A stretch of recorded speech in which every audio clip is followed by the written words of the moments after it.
48B Muktaram বাবু street, যেখানে আছে কলকাতার সিদ্ধিবিনায়ক মন্দির।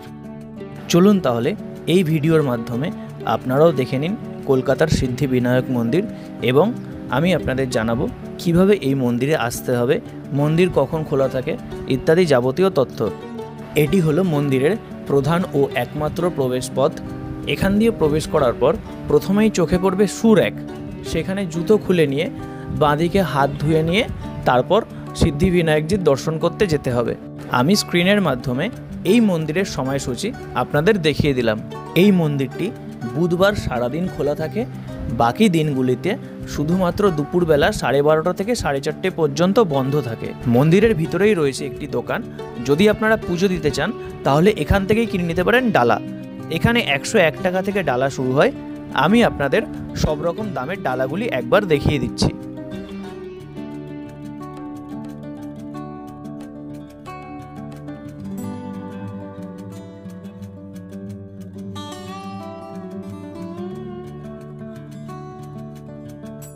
আপনারা চাইলে এই ডালার সাথে আরও এক্সট্রা মিষ্টিও নিতে পারেন, সেগুলির দাম এখানে লেখা আছে।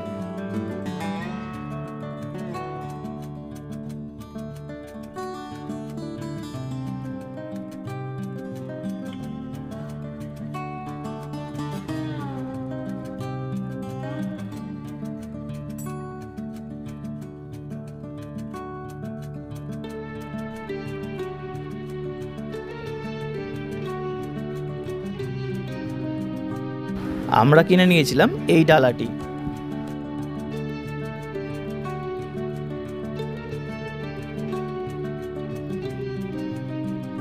এবার আপনাদের বলি এই মন্দিরের কিছু তথ্য।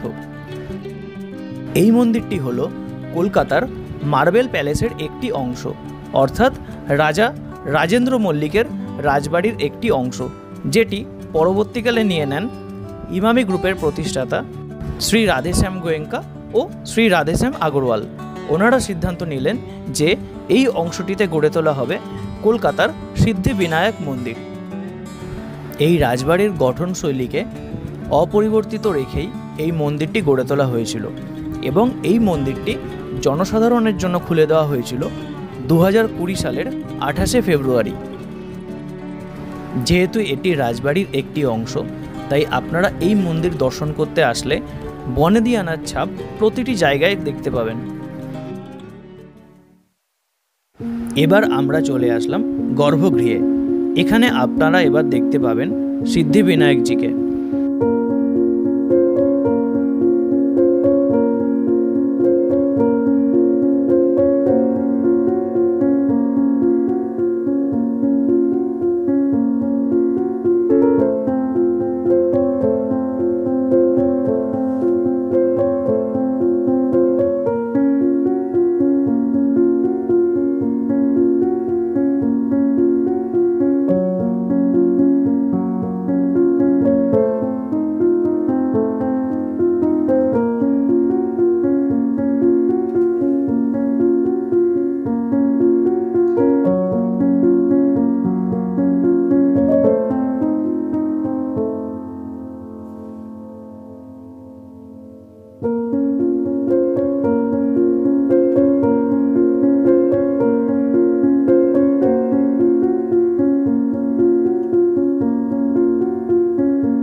এই মন্দিরের মধ্যেই আপনারা পেয়ে যাবেন হনুমানজির একটি মন্দির।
এবার আপনাদের বলে দিই যে এখানে কিভাবে আসবেন।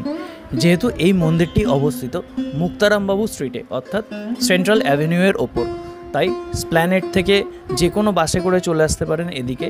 এছাড়া সোদপুরের দিক থেকে যদি কেউ আসেন তাহলে সোদপুর থেকে স্প্ল্যানেডগামী সরকারি বেসরকারি প্রচুর বাস পেয়ে যাবেন। আপনাদের নামতে হবে মার্বেল প্যালেস স্টপেজ বা মহাত্মা গান্ধী রোড মেট্রো স্টেশনের সামনে।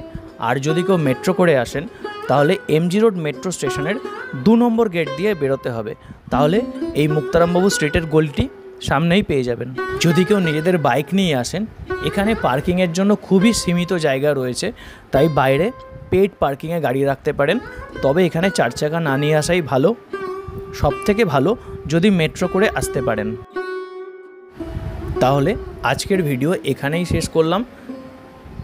ভিডিওটি ভালো লাগলে অবশ্যই কমেন্ট করে জানাবেন। আর একদিন হাতে সময় করে এসে দর্শন করে যান কলকাতার এই সিদ্ধিবিনায়ক মন্দিরটি।